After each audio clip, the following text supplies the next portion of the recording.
If you've been with the Gene Keys for any length of time, you know that they are based on a Chinese tool called the I Ching. And the I Ching had 64 what are called hexagrams. And each of those hexagrams are one of the Gene Keys. Basically, they're made up of a combination of yin lines and yang lines, and there's 6 of them, and that's why it's called a hexagram.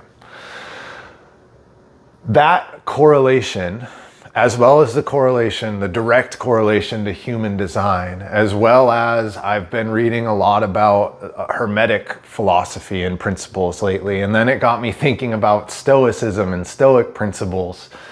And what I realized is the universality, the true universality of this wisdom. These universal codes that have just been retold over and over again, depending on where you are in the world and what type of vibration you personally resonate with. So like for me, my doorway as I'm realizing this is wild, because it was way back in 2014 that I really started to get drawn to Stoic philosophy, to Stoicism, to Marcus Aurelius and Seneca, and just this ancient Greek philosophy that is often associated with like being stoic, right, and serious, and that is not at all what it is about. What it's really about is another way of talking about the Gene Keys. And I'll talk more about that as we go. But the goal with this video is to help you to make some of these connections between wisdom streams and to show you that this stuff is everywhere if only we can attune our frequency to it. So there's a quote that I want to start this with. The impediment to action advances action. What stands in the way becomes the way. And that is a quote by a guy named Marcus Aurelius. I don't think that E's there. Bear with me. Marcus Aurelius is an ancient Roman, I said Greek before, apologies, Roman emperor. And he has this book that's called Meditations, which were basically journal entries that he wrote to himself. What's beautiful though is because he was trained in rhetoric and he was trained to write by some of Rome's top teachers, it is like some of the most beautiful writing ever, even though it was just for him.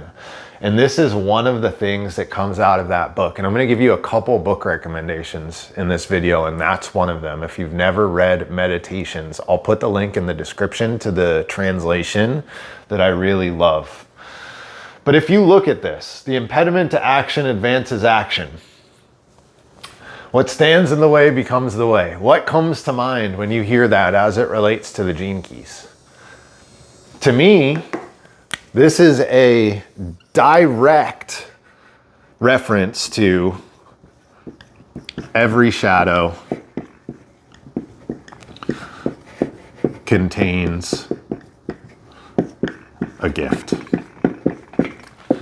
Right? What Marcus Aurelius is saying there is that every obstacle that comes into my life, every shadow that shows up, every challenge, every time a hard relationship, a hard situation, a hard thing happens to me, what I have to realize is that that thing is actually part of the path. It's not like we have this other destination. Well, this is the problem.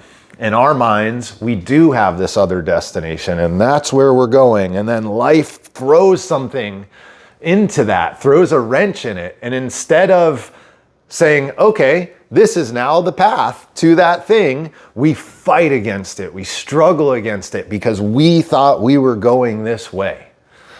And what Marcus is saying here is that that path, or that obstacle, is the way forward. And that is what Richard, the founder of the Gene Keys, is trying to get across with the shadow. The shadow, embracing it, working with it, taking it in completely, is how we begin to transform and then take action towards our higher self, take action towards resolving whatever the thing is that is driving us up a wall currently. And so every shadow contains a gift is running into obstacles and recognizing that those obstacles are actually of service. They're actually the thing that helps you take the next right action. And this is only one tiny component to this. There's so many different principles, and I'm going to read a couple of them now that carry over. So next one is virtue is the only good. I'm going to read what that means directly. Stoics believe that the only true good is virtue. This encompasses qualities like wisdom, courage, justice, and temperance. Material possessions, pleasure, and fame are considered indifferent, as they can neither make us truly happy nor unhappy.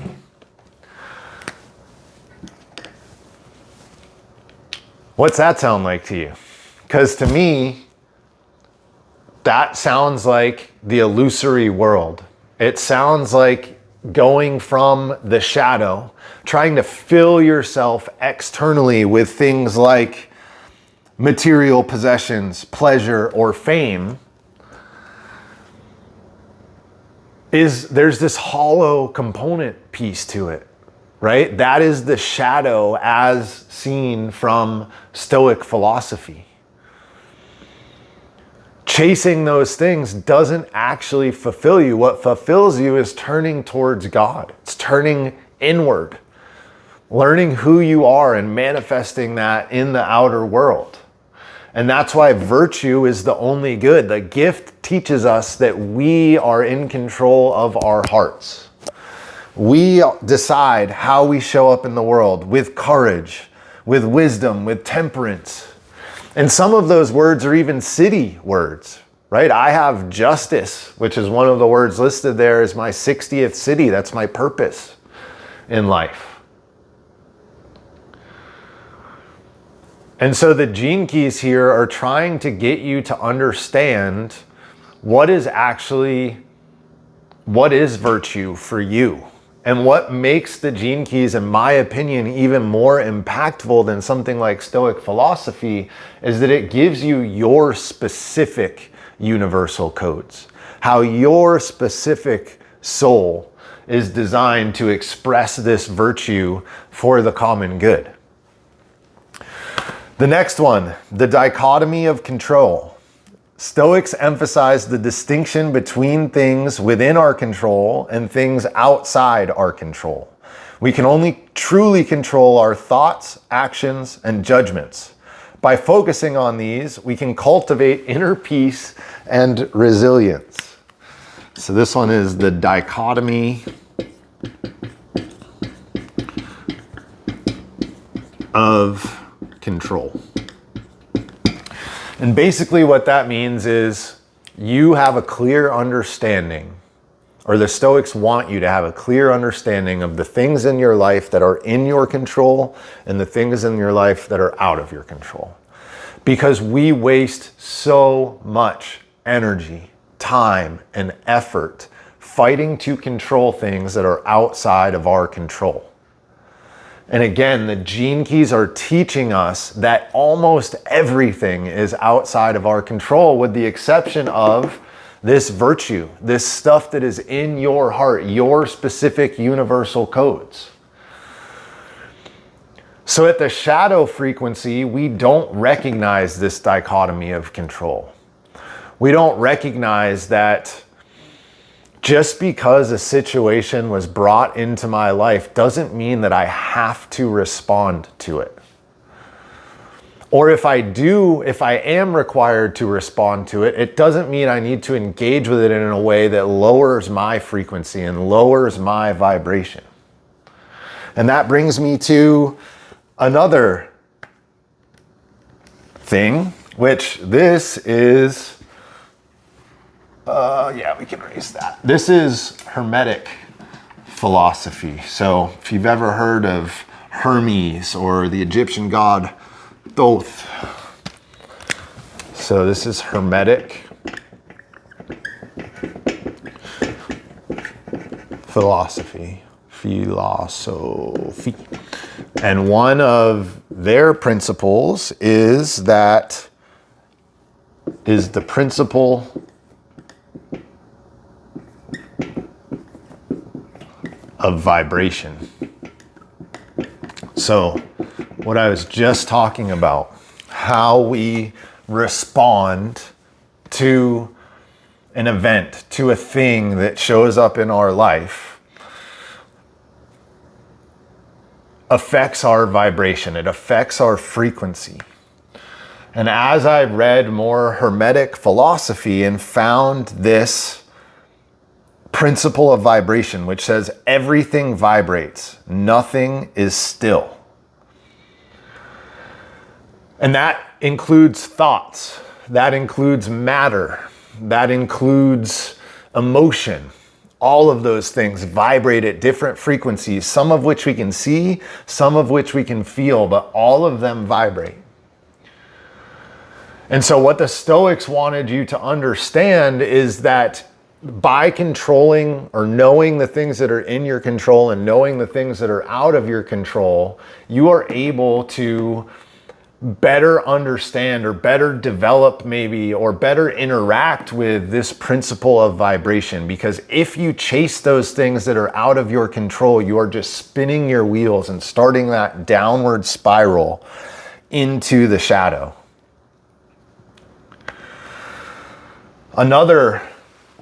Back to Stoicism now. Another Stoic principle is the Logos.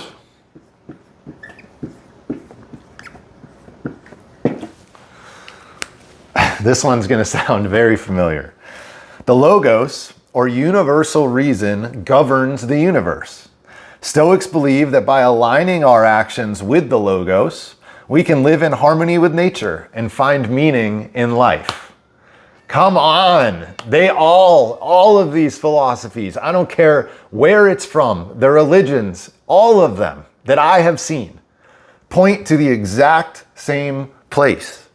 The Logos is universal reason that governs the universe. It is this benevolent force. It is, in Gene Key's language, involution. Divine grace.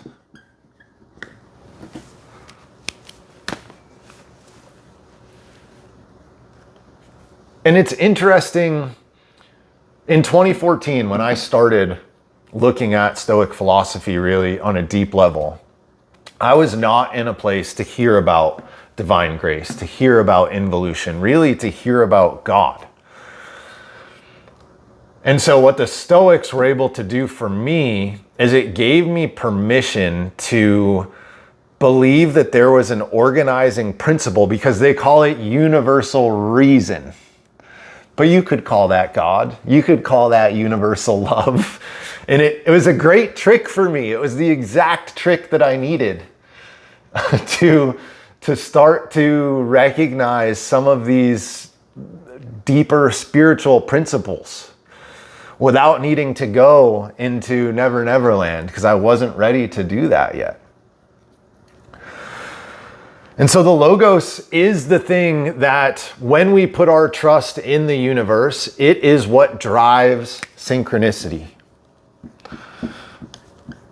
Synchronicity. It is what drives our attractor field, right? Our manifestation, our calling things in. It's this force that serves up exactly what we need. But in order for that attractor field to be online, right? That's exactly what it's talking about here. The attractor field is often confused though. It's often thought about as manifestation, law of attraction, that I can call in whatever I want. And at some level that there is truth to that. But the deeper truth here is what the Stoics say, which is you align yourself with the actions of the Logos. So you align to the universal flow. And that is how your attractor field clears. And that means, going back to the obstacle is the way, that means trusting in those obstacles. It means aligning to what God and what the universe is putting right in front of you in the here and now. It's wild how this stuff comes together when I really think about it. Next up, negative emotions are irrational. I don't necessarily believe wholeheartedly that they are irrational, except to say that they are part of the Maya. They're part of the illusion.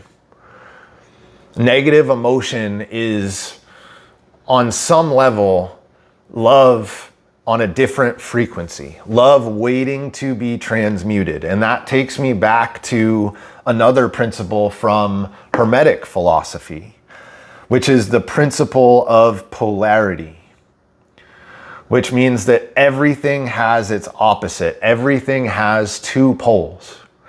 So if you are feeling that negative emotion of hate, in reality, that is the same energy as love, just the opposite end of the spectrum. But the question that I have for you is, as hate and love get closer to like and dislike, and then get ultimately as close as they can be, where is that tipping point? Is there a place that you know for sure this is like versus this is dislike? Because for me, that place doesn't exist. It's this continuum. Another principle that comes from Hermetic philosophy is the principle of mentalism, which is that all is mind. The universe, so this is mentalism. All is mind, and the universe is a mental creation. So if we look at the Stoic philosophy there, negative emotions are irrational. Stoics argue that negative emotions like anger, fear, and sadness are harmful and irrational. And they believe that we can overcome these emotions through reason and self-discipline. So the reason that they're saying that they are not real is because the universe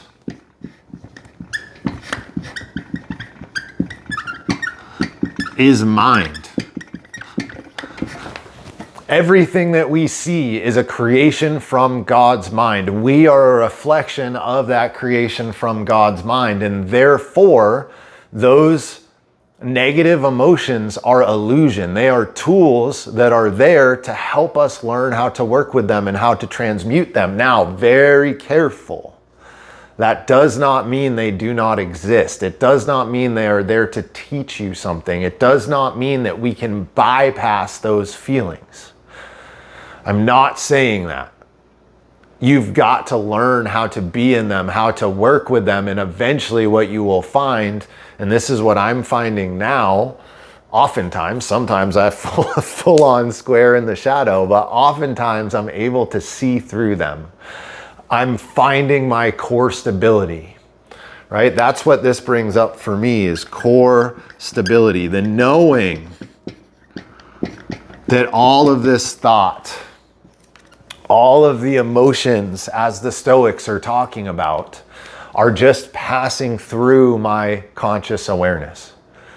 My awareness is unchanging, the thing that's in the center of my belly, the thing that's noticing the thoughts and emotions. That's what I am, and that is what I'm aligning to in my core stability. And that's what allows me to see that the universe is mind, and that these things can be transmuted and transformed. Right? Hermetic philosophy is the philosophy of alchemy.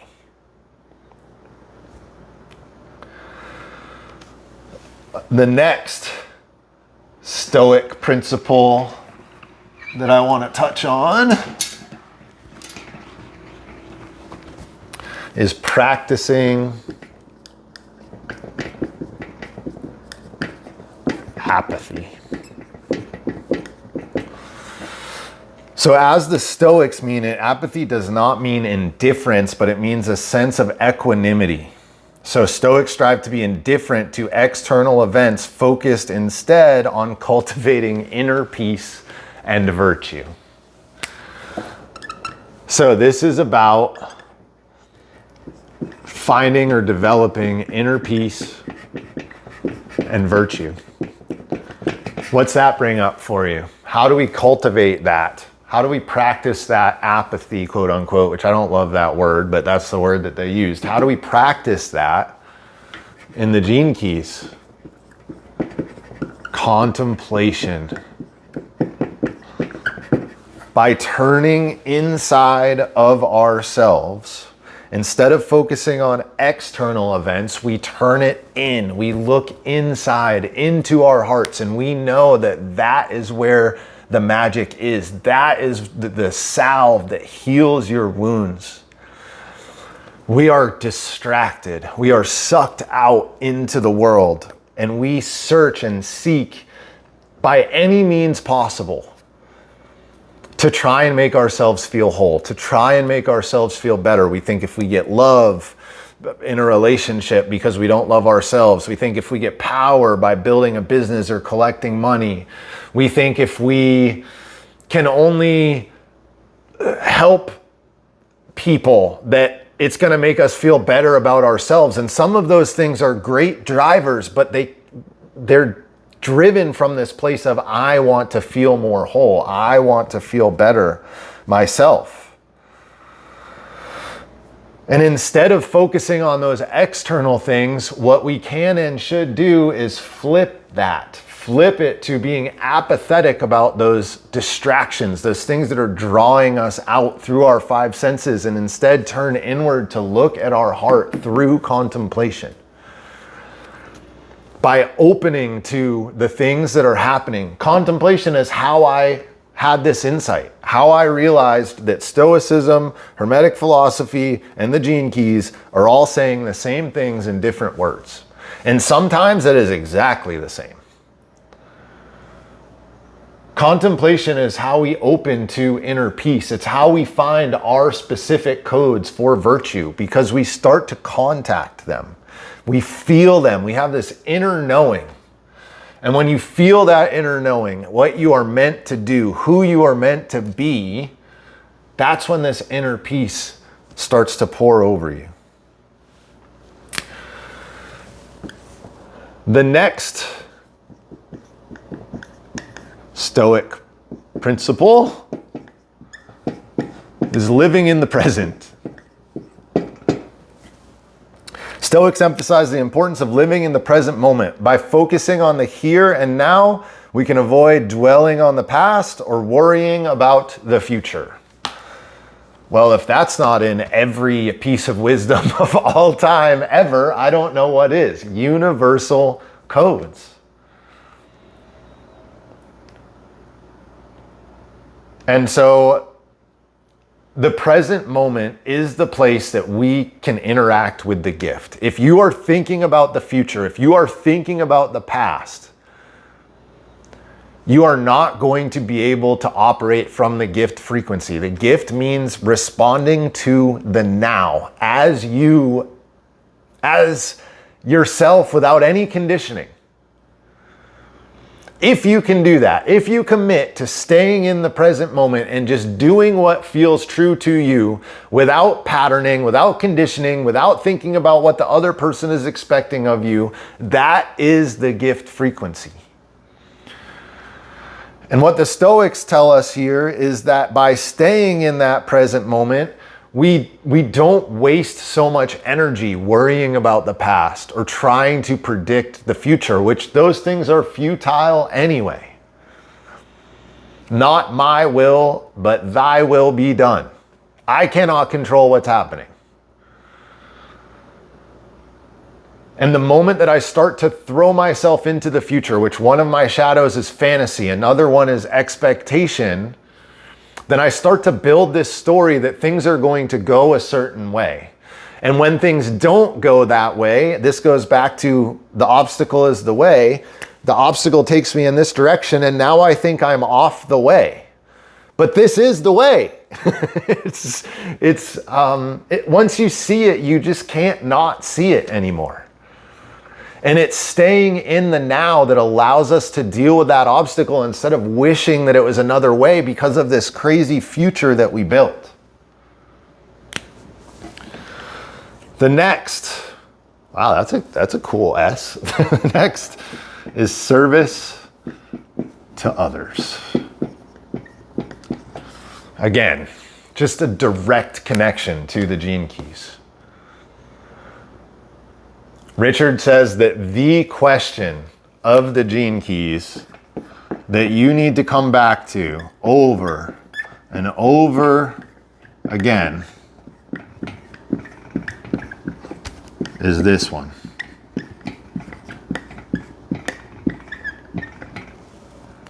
How can I, with my specific universal codes and my understanding of this ancient wisdom that resonates so deeply in my DNA as truth, how can I best serve the whole? To put it in Stoic terms, service to others. Stoics believe that we should strive to serve others and contribute to the greater good. By helping others, we can find meaning and purpose in our lives.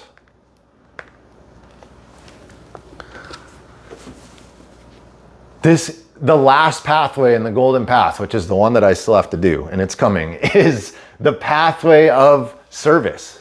It's what connects the sphere of our brand, aka life's work, down to the sphere of our vocation, aka our core wound. That pathway seals the trinity of the pearl. We've got initiative, growth, service, and then in the center is that pearl, which dawns from all of those spheres. All of those pathways feed into that quantum universe and create the pearl, our harvest. But in order for that to happen, the way that we seal that triangle is here with this this pathway of service. This is our vocation. This is our culture. This is our brand, right? This is the pathway of initiative, the pathway of growth. And if we did not have service, we would have this open loop and we would run out of energy. Energy bleeds out the side. But by sealing that loop through service, the energy now flows. And we will always have enough energy when we are truly serving the whole in line with our unique gifts. And that's what I want for you. So if the gene keys don't resonate with you, throw them out. If Stoicism resonates with you, use it. If Hermetic philosophy, Christianity, Buddhism, Taoism, whatever you need to hear, the message is the same across the board. And I want you to listen to it. The 13th gene key, discord, discernment, empathy. Discord is choosing not to listen to all of these lineages, all of these sages, all of this wisdom telling us the exact same thing. Instead, we choose to listen to our current media. We choose to listen to the mental universe, right? The universe that's in our brain, all of this chatter which Hermetic philosophy tells us is not real, it's mind.